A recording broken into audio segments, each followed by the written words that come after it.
My great pleasure to welcome you all, live in Sharm el-Sheikh and online, to this session on Impact Tech for Scale and Action.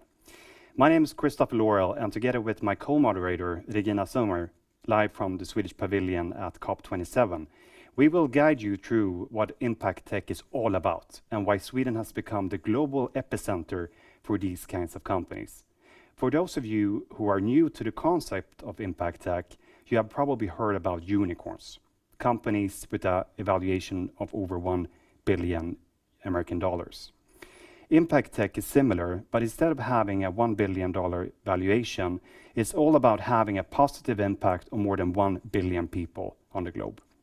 In essence, Impact Tech is centered on the intentional use of responsible technology and science to benefit people and the planet by addressing a major social or environmental problem. In Sweden, which is the second only to Silicon Valley in producing unicorns, we are also leading within Impact Tech. Throughout this session, we will be joined by many of our Swedish Impact Tech companies that are redefining industry by industry. We will also have Impact Tech accelerators, investors, academia, as well as representatives from the public sector. And without further ado, it's my great pleasure to welcome our first panel here from Stockholm. So with us, we have Lisa Norlin, which is the Managing Director Nordics at Norrsken. Norrsken is the home of a lot of inspiring impact tech companies that are bringing real change, not only in the Swedish system, but also across the globe. We also have Hanna Gran, Sustainability Lead at Spotify. Spotify needs no further introduction, I believe. You have more than 450 million users worldwide, and you are a household brand that has very much redefined how we think of listening and especially music. And last but not least, we have Kristoffer Lewandowski from Heart Aerospace, and you're the Head of Research and Development Programs.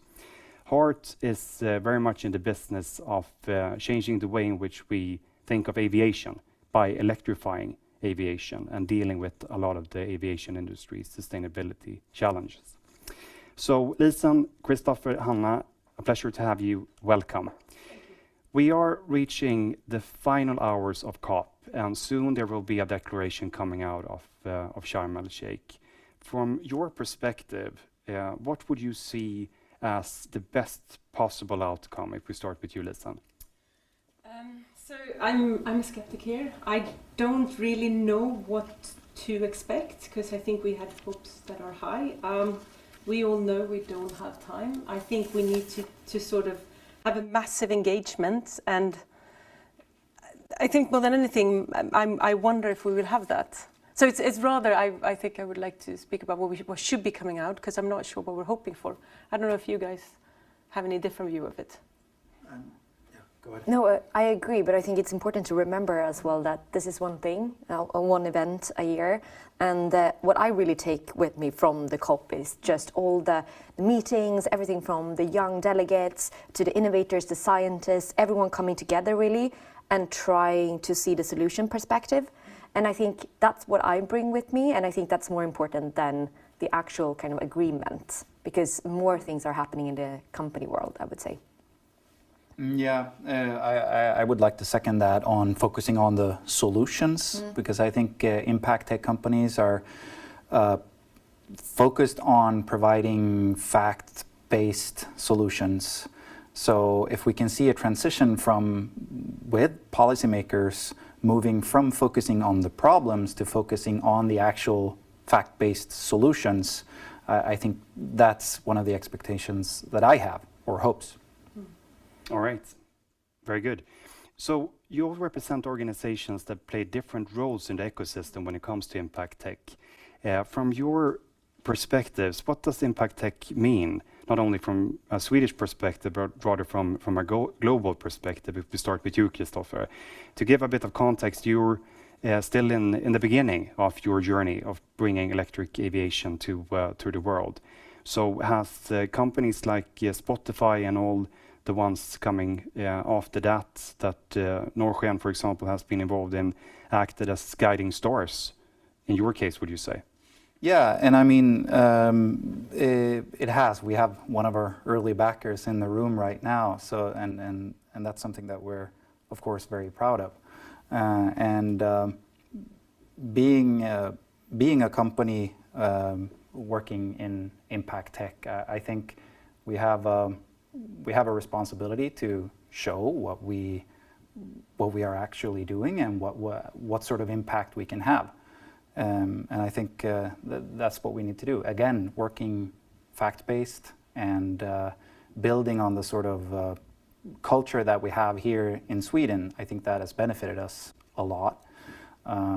Being able to have these sort of open conversations in between startups and having that culture where we can collaborate without a polished facade, no market boundaries in between us. And I think that has benefited us. Anna, I'm curious. We have heard Kristoffer talk about the little sister, the little brother perspective in a sense. You're the big brother, the big sister. What's your take on the role that you have played, and also how do you sort of give back to the community, in the impact tech community? I think that's one of the reasons why Sweden is such a strong hub when it comes to impact tech, because it is a lot about sharing. First of all, I think it's also about changing the narrative a bit so that it's actually way more attractive and fun, and way more about starting something than rather giving something up to actually be a sustainable company. And that goes for, electric flight. Who wouldn't want to be on an electric flight? And the same thing that you frame your companies are also gets people excited about the future. And I think that's for our product as well. Few people think about the sharing economy as something super sexy maybe. But today, most people don't think even twice about not actually owning that record, but just sharing that music. So our ambition is definitely to continue framing that and have that kind of positive mindset around it, but also share. Everything that we find, even though we fail with something, we want to share that. Because if we do that together, it's way easier to get there faster, and we don't have any time at all. So that's our ambition, is to really see what we can do as a tech company, what it means, everything from streaming emissions to how we use cloud more efficiently, things that we know a lot of companies are struggling with. So we want to share, and I think most people, what I see, do that as well, is really in this together. So we've heard the little sister, little brother perspective. We have heard the big brother, big sister perspective. I'm curious, Lisen, you're the one keeping the whole family together, I would say. You have both the older ones that have come a bit further, like Spotify, but you also have the ones that are in the beginning of their journey, like Heart Aerospace. What's your take on the role of impact tech going beyond Sweden? So just a few sentences first about what Norrsken is, because it can be complicated. What we try to be is a movement for impact tech entrepreneurs. Why impact? Well, simply, like you were both saying, we don't really have time.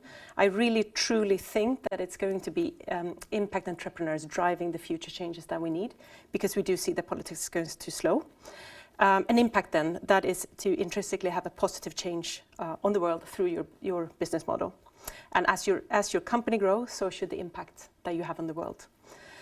Secondly, tech, well, it's the only way to scale solutions in an efficient way. I don't know of any other way. So for us, impact tech, that's really the genesis of the future. So what we try to do, we started in Stockholm, is to simply provide a physical meeting place that provides access and facilitates networks, capital and investments, future customers, everything you may need in order to scale your business. And we now try to take this globally by opening hubs in Rwanda, in Kigali, as well as in Barcelona. And coming back to, I don't think we could have opened Norrsken anywhere else but in Stockholm. It has to do a bit of the legacy, where we came at our only founder is one of the founders out of Klarna, but it also has to do with the climate that Stockholm has. And that is really what we are trying to export now.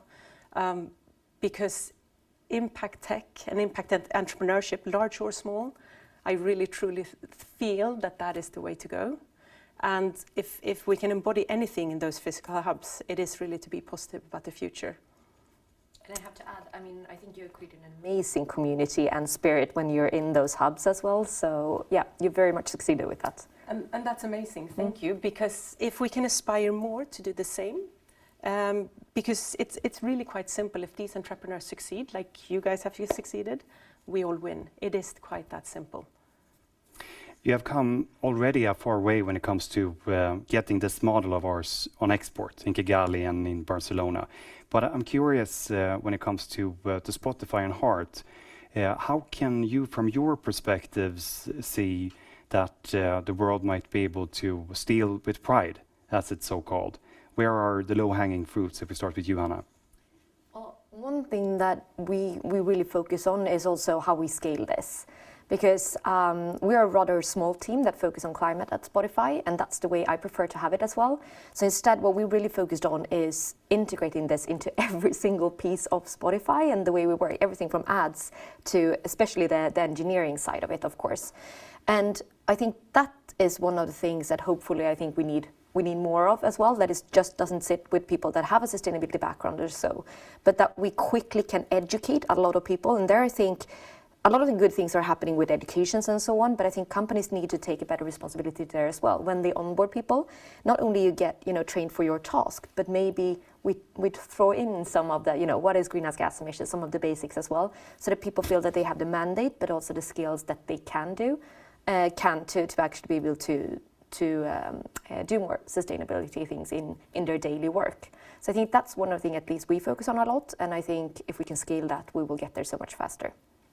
And here, if I may add, I think the urgency is actually playing in our favor, because today everybody understands that the world's greatest challenges are also the world's biggest opportunities.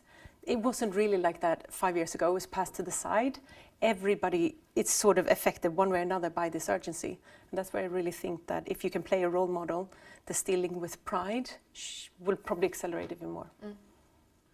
Yeah, and I want to be humble about this. I think I have two people that know more about this, what we should export, because you've come further. No, me neither. But what we've really appreciated with this sort of Swedish startup climate is that we can have those sort of open conversations, that we can talk to each other and learning through older siblings, essentially. So that's probably a low-hanging fruit. What is maybe not a low-hanging fruit is that I think the Swedish startup culture starts even earlier than that, because we have very good education in Sweden and it's free for all. And a lot of the programs that we have in Sweden are also working tightly together with industry. So you get real industrial problems that you get to solve early in your career, even during your education. I think that sort of fosters a mentality of solving real problems that will really help you when you graduate. Thank you so much, Christopher, Hanna, and Lisa, for sharing your perspectives. What we have done now is to get to know a few of the siblings in the impact tech community coming out of Sweden. But there are other actors too. There are other siblings, and who knows, perhaps an aunt and uncle too. That will be the focus on the second panel, live from COP27 and the Swedish Pavilion. So I leave the word to you, Regina Sommer. Thank you very much, Christopher. Very interesting panel from Stockholm. My name is Regina Sommer, and I'm the Chief Strategy Officer for International Collaboration at Vinnova, the Swedish Innovation Agency. A quite recent report from McKinsey Sustainability claims that the Nordics can become the next sustainability valley. We are already the second most unicorn producing country or region actually in the world. So the sky is the limit, right? Well, the European Commission just this summer launched an innovation agency where they raised the importance of deep tech startups and scale-ups in accelerating the transition that is needed to achieve the Sustainable Development Goals. So, Sweden is one of the top innovation countries in the world, and this panel will focus on the broader Swedish innovation ecosystem and how it leads to impactful innovations from different sectors.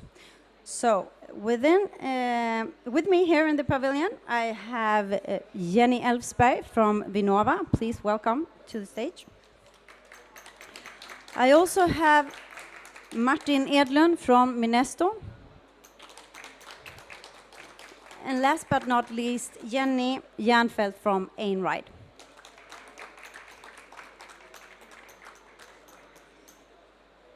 Welcome. So I'm going to start with you, Jenny, my dear colleague. How do you think that the fantastic development of the companies that we've heard about and the companies that are on stage and many other impact companies in Sweden, how do you see that this has become possible in Sweden? Why? Why are we doing right here? What are we doing right, maybe? I think it's mentioned already, the education, the free education and also the safety net in Sweden. I think that actually helps. That, I mean, you can just graduate from university and say, oh, maybe I should start a company. Or maybe you don't even graduate. It's that safety net and the education system, I think it helps.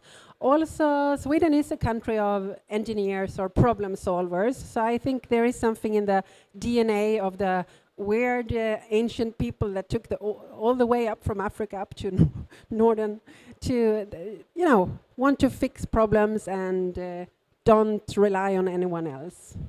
And then I would also say what is also already mentioned, the close collaboration, the openness, like the trust, sharing ideas with each other and helping out. I think those are the ones I would mention. You want to add something?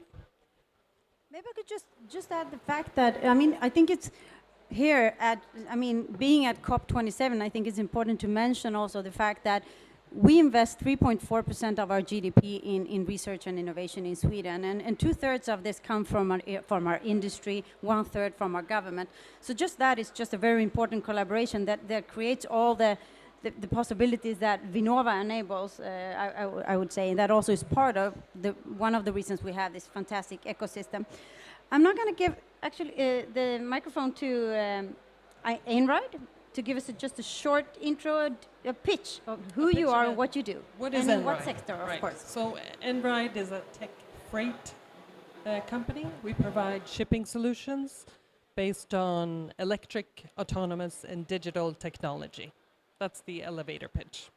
So the transport industry has been slow in adopting new technologies and also slow in reducing emissions.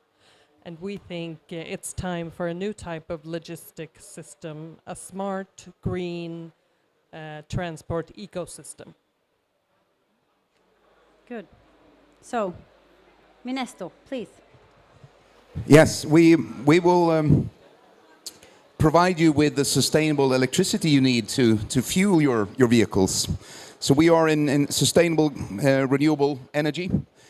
We convert ocean currents and tidal currents into electricity by flying our dragons in the oceans. It is a true impact technology in the sense that we can build hundreds of gigawatts. We can supply renewable energy to areas of the world where it may be very difficult to use solar and wind, island communities, remote places, sometimes where land is scarce, but where the oceans move in a fantastic way. We are doing it already in the Atlantic, in the Faroe Islands, at 100 kilowatt scale. We're building the first megawatt machine, and the plan is, of course, to populate the oceans with thousands of energy-producing dragons. Amazing, amazing. Both of you, amazing companies that we're really proud of.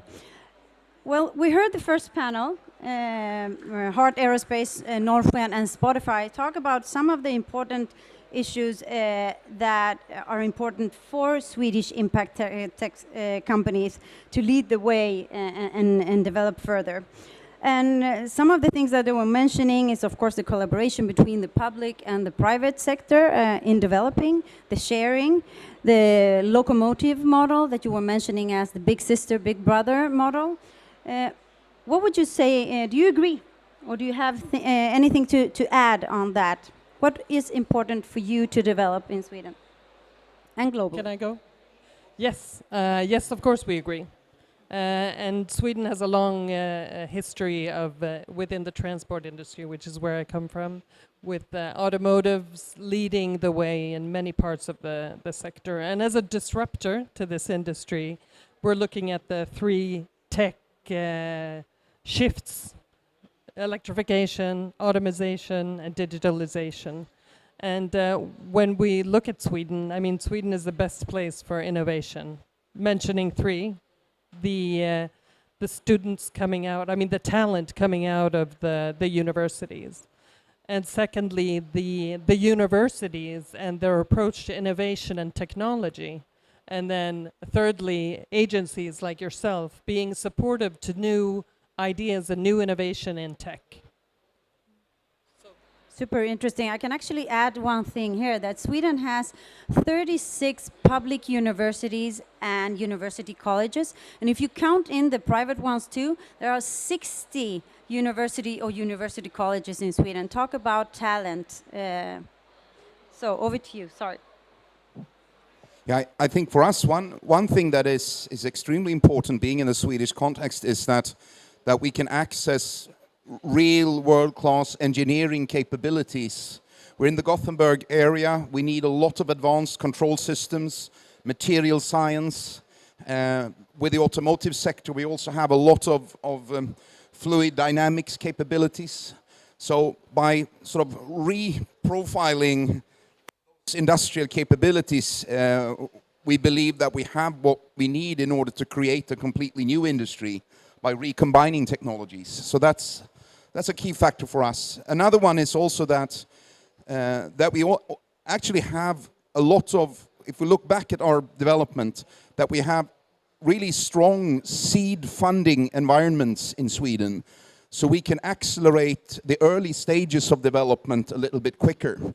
And it's both the public system, which you represent in this, but also private, really high quality investors. So for us, a company as Granite or former Midrock, for instance, has been with us since very early days, and is an example of one of those that also have a large portfolio of impact investments. Thank you. And we heard a lot of good things about the Swedish innovation ecosystem so far, but I mean, no one's perfect, right? So I would like to ask you, all three of you, what could the Swedish innovation ecosystem learn from other countries? I start with you, Minesto. From other countries or in general? In general, other ecosystems. No, I think that one generic challenge, if you look at impact technologies, the energy sector, renewable energy for new renewables, and other process technologies where you need to, not only as we're doing, we're proving that the technology works. We have the performance we need, but we're doing it still at small scale. So in order to make renewables bankable, you need to prove it with commercial scale investments in projects. And that means that you will have to access a little bit more risk-willing capital at a scale that sort of the normal innovation system is not used to. And particularly in a context where we are in a hurry. So I think to think hard about how to do that, how to match private project investments with the public sector and bring that into this transition, I think is a key challenge. Yes. Einride, please. Yes, of course we can learn. We can learn from everybody, is my view. Having a past working with emerging markets, we can see how the tech development and digitalization has made them leap, taking steps that we haven't, that we have had to do, but they can leap, in advance much quicker than we have. And I think that's also what we're trying to do at Einride, looking at future solutions. And it's really inspirational, and that's why we have our autonomous electric solution as well. Jenny, so from Vinnova's perspective, what can we learn from other ecosystems in the world? Yeah, I would say I agree with her. We need to have more willingness to get out of the comfort zone and take some risk. If you want to challenge, you need to go a little bit bigger and bolder. And then also we are in Sweden, we love our comfort zone. We love to have evidence. We are fact-based. And here I think because we are going into an era where nothing is proven, we have to explore and experiment to fix this transition. Sweden needs to be more curious, like what I don't understand, I can reach out to someone else. We are a little bit of conformists, but it has also kept us alive for many years. But I think we need to be more opportunistic. Thank you all. So, well, COP is coming to an end. Literally, this is the last day, the solution day. That's why we introduce many solutions during this panel session. But what would you say that Impact Tech has contributed to accelerate the green transition and even further going forward here?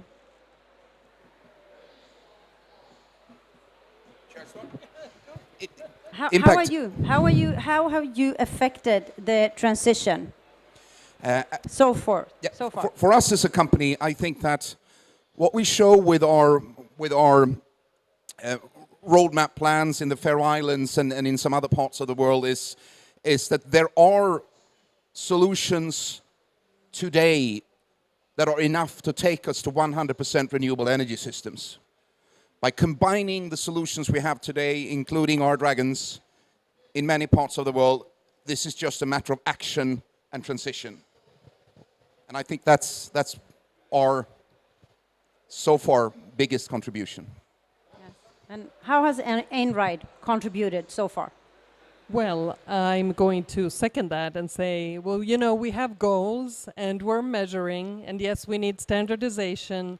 But if you look at what we can do from Einride's side is provide the solution today in 2022, we can take action now to reduce emissions. And we're already live in Europe, we're already live in the US, and you know, going to new markets. Yes. You're making it happen. So Jenny, to the funding agency, the government agency, how are you supporting this transition? Because you're not an Impact Tech scale-up, but how do you support? How do you enable for these guys to move faster?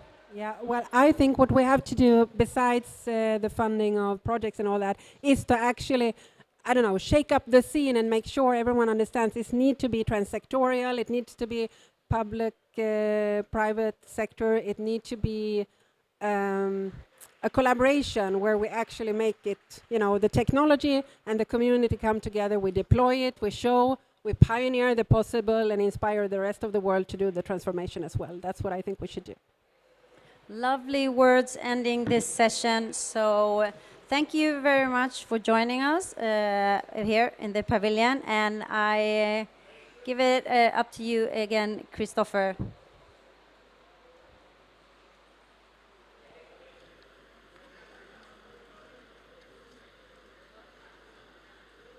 Impact Tech and how we can make sense of all the progress that we have made so far.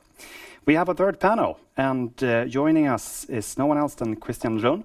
You're the CEO of Normative. We also have with us Fredrik Udenfeldt, and you're the Vice President Product at Climate View. We have Victor Gallas from the Stockholm Resilience Center. You're one of the world-leading centers that we have coming out of Stockholm when it comes to sustainability and resilience-related aspects. And last but not least, we have Milton Malmström, Innovation Lead at Doconomy. And we are gonna try to untangle exactly where Doconomy, Climate View, and Normative starts and begins. Yeah. You're all making a lot of progress when it comes to the software side of the things that we need to do going forward. But first, we are going to bring in the academic perspective. Victor, you have been a part of the scientific negotiations, the scientific discussions that concerns the question that have made over 40,000 people travel to Sharm el-Sheikh. From your perspective, when we talk about the role of science education in the context of the ecosystem of climate tech, what's your take on that? How did we manage to find ourselves in scaling this ecosystem the way that we have done? And what does it mean for you in your role, would you say? I mean, I think in general, just following the evolution of the Swedish tech ecosystem in this domain, because it has grown quite quickly in the last decade or last years, I would say it's been quite impressive. But from our perspective, and what we're seeing in our engagements are some gaps or some parts where actually we need further acceleration. I think a lot of the discussion in Sweden and in general in the tech sector has focused on mitigation and reducing emissions, which I think is good. I mean, we need it. Less, and what we really need to make a push now in the next years would be on adaptation, helping communities and countries and vulnerable groups to adapt. We're already at 1.1 degree warming, and that's likely to increase in the next decade. So how do we help communities and countries adapt? And the last point, which is much more difficult, but I know you're good at, is transformation. How can we help countries, businesses, municipalities, communities transform out of crisis into something better and different? And I think the tech sector has a lot to contribute there, but has a strong bias towards mitigation. Still important, but not the only thing. I'm also curious to learn more about the international collaborations that you're running from the Stockholm Resilience Center. When you tell colleagues in other parts of the world that in this very city we can go from impact tech company to impact tech company within the sectors that Milton, Fredrik, and Christian represent, but also when it comes to hardware solutions like Minestos that Martin talked about during the second panel, but also electric aviation. Do people actually believe you when you tell them that this is all happening in one and the same city? I think they do. And I think, I mean, there are several famous Swedish brands, so people are probably not surprised. And I think, I mean, part of the success story is, of course, the Swedish context that allows that kind of innovation to take place. So political stability, economic well-being, maybe also an increasing sense of purpose and meaning amongst young entrepreneurs. I think people are not surprised. I think the question now is, how do we scale this up, first of all, for it to have a big impact and really make a bend in emission curves? And the other thing is access in other countries, of countries with less resources or less capabilities. So I think those are the two big puzzles: scaling up and then access to a wider group of countries. Let's turn to you, Milton. Sure. I'm curious to learn a little bit more about what this has meant for the economy coming out of Sweden. And one of the things that I'm really curious about is whether the international approach that we heard Hanna from Spotify describe in their journey to reach 450 million users. From your perspective, this global point of departure, is that something that you have got inspiration from in terms of the Stockholm impact and the Swedish impact tech ecosystem, or what would you describe your journey as? You and I met in Egypt last week, by the way, and I think, first of all, I just want to say that being in that context and meeting all of the people who are coming to this question from a multitude of angles has been absolutely incredible. The economy is playing a small part in trying to solve the climate crisis, and listening to you, I think it makes a lot of sense to have a true conversation about it. I was thinking about it just today because I was reading on the damage and loss debate that is currently going on, and listening to Mia Mottley, the Prime Minister of Barbados, speaking on it. We, from the economy's perspective, are trying to do everything we can. I'm running the innovation lab together with some brilliant team members, and our job is to come up with sort of cutting-edge ways of using data and tools and language to mitigate climate change, where we're trying to place economic incentives in the right places so that we can drive capital towards the right ends, away from conspicuous consumption towards sustainable consumption. And there are so many ways to do that. We're engaging with a number of banks across the world. We have 40 banks live in 25 markets, and we're working on a number of innovative products that we can delve into at a different point. But I think we're learning a lot just from being in rooms with the likes of you and the likes of the people who are at COP27. What you are very, very well known for at the economy is, for example, the lifestyle calculator that can help consumers identify the low-hanging fruits. And turning from customers, kind of consumers, sort of to cities, Fredrik, I'm curious of hearing sort of your take on the internationalization aspect. You're working with cities across continents. Is there inspiration to be found in impact tech in the way in which it has been emerging and scaled in Sweden, would you say? Oh, sure, yeah. So we work with many cities in Europe and now in North America as well. And Climate View builds a software platform for cities to manage and finance their climate transitions. And basically all cities everywhere almost have some sort of climate goal. Many European cities have very ambitious goals like net zero 2028, 2030. And of course, COP27 is all the COPs are basically to a high extent about setting goals and making pledges. And you can set all the goals you want. That's the easy part. I can decide to be climate neutral by tomorrow. That's easy. But it's not very actionable and it's not very doable. So to become that, you have to break it down into targets. And that's what we do. And to make it tangible and to something for the whole organization in the city to strive for. And technology, of course, is an essential part of that, not just an enabling, it's essential. Because what you do is you need to transform the way the city operates, the way people move around, the way people heat their homes. Because in the middle of the winter, you need heating, but you need sustainable heating. You need mobility. You need to fulfill your needs today, and you need to fulfill them in the future without causing emissions. And how do you do that? Well, you shift to cleaner technologies. So impact tech, for me, is basically how we live our lives in the future, and that's absolutely fundamental. And cities are the main playing ground for that. That's where most action is going to take place. That's where 70% of emissions come from, and that's where most people live. So it stands and falls with the cities and with technologies. Would you say that you would have had perhaps a more local, regional point of departure if you would have been founded in another city, in another part of the world?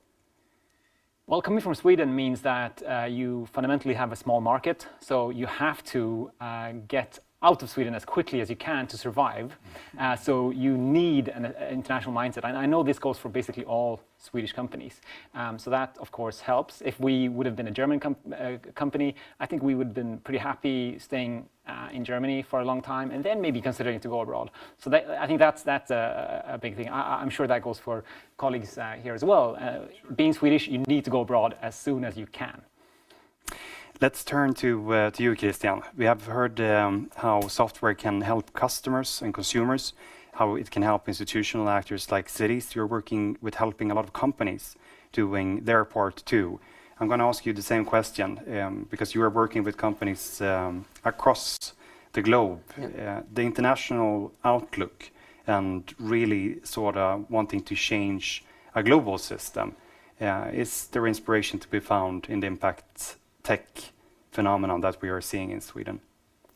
I can answer the first part of the question, like, is it inspirational? I mean, of course it's inspirational. So I mean, it's totally amazing that, the front runner in terms of delivering actionable data to end consumers through banks are Stockholm-based economy. It's amazing that, the platform that delivers the insights to municipalities and the public sector is Climate View. And we at Normative, as you said, our vision and mission is to make known the sustainability impact and reduce the sustainability impact of all corporate activities on the planet.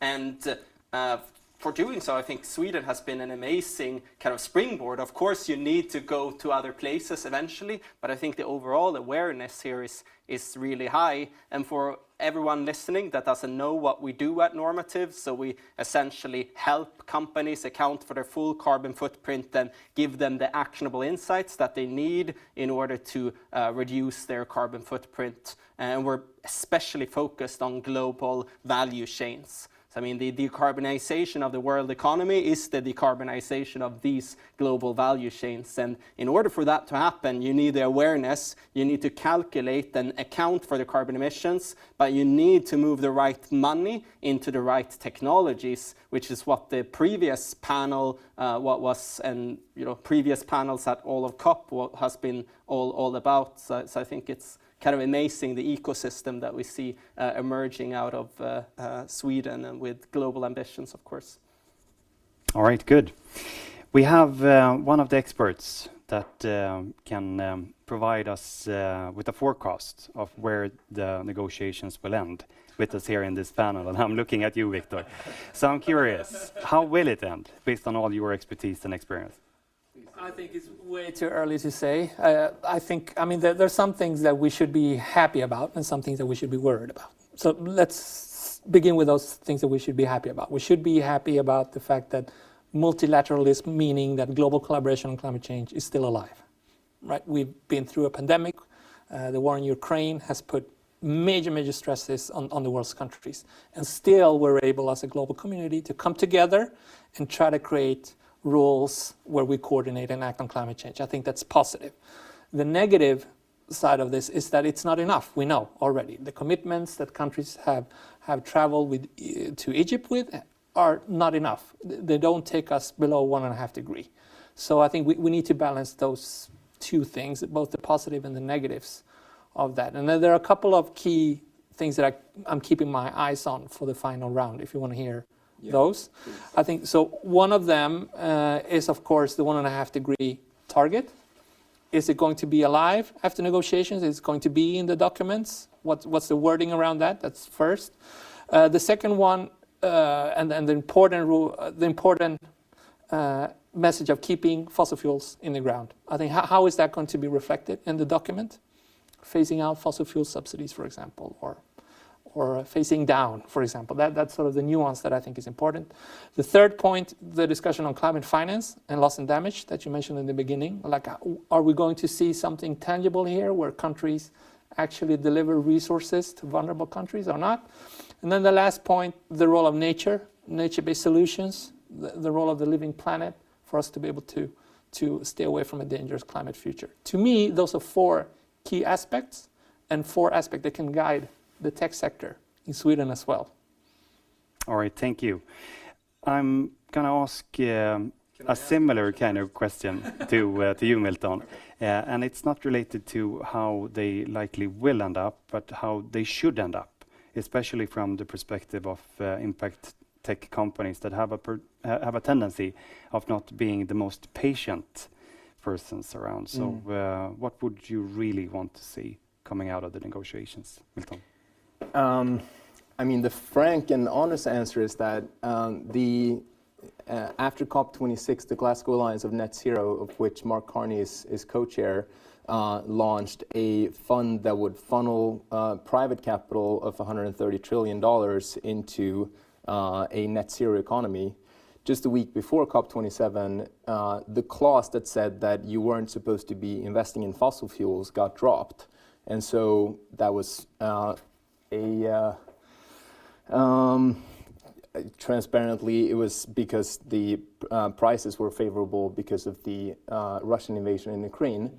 And what I would like to see coming out of COP27 is that the private capital that isn't currently being devoted to the ends with which it should be devoted is actually done in the right way. And I think that the role that the companies that we're working with and companies like ours can help create the technologies that's necessary to enable the transparency with which those companies are operating, so that you can actually see whether the proceeds are used towards green ends or whether they're used towards brown ends. And I would think that would be the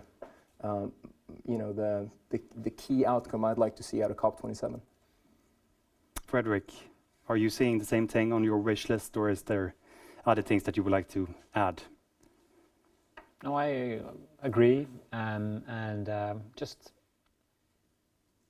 a greater sense of clarity, I think, and alignment among countries is important.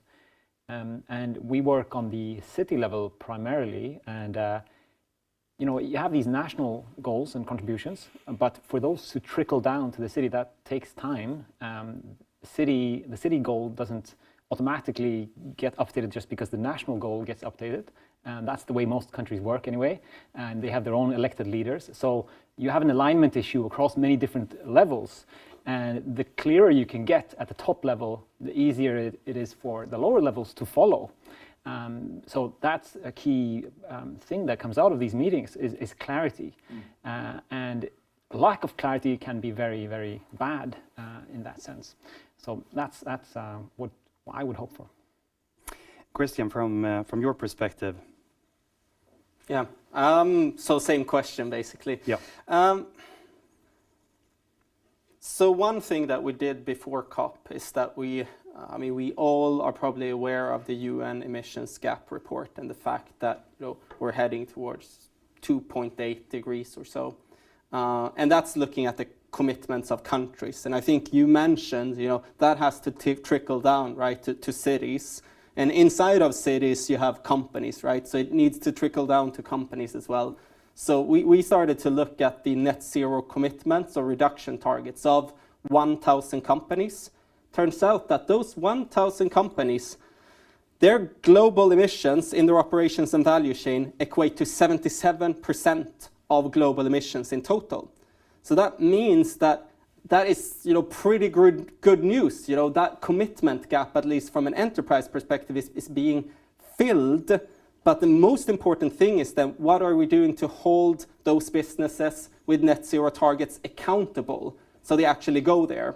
Because right now there is this accuracy gap where most of those net zero commitments have very low integrity because the kind of carbon accounting is not even comparable between different legal entities. So something that we would like to see more of is standardization. So for instance, the ISO standard, the defining net zero, that is obviously a good achievement, but we would really like to see that in terms of carbon accounting and governments holding companies to higher account on their net zero targets and performance on a year-to-year basis.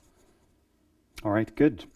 Thank you so much, Christian Rönn from Normative, Fredrik Uddenfelt from Climate View, Victor Gallas from the Stockholm Resilience Center, and last but not least, Milton Malmström from Doconomy.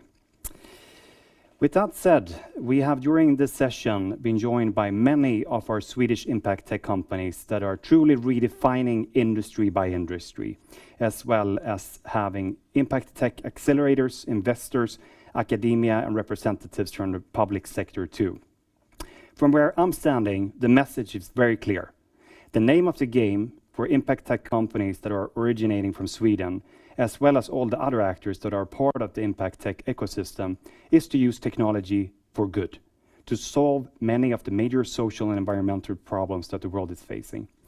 They all have an international outlook and ambition to build the clean, green, and resilient industries of tomorrow, right here, right now. Just as COP27 is approaching its end, so are the sessions from the Swedish Pavilion. And in fact, this is the very last session of the over 60 sessions that have been hosted from the Pavilion during this year's Conference of the Parties. On behalf of the industrial partners to Sweden during COP27, I would like to extend our thanks to Business Sweden and André Hedberg with team for a fantastic work throughout these 2 weeks. I believe that we together have truly pioneered the possible. Thank you and good night.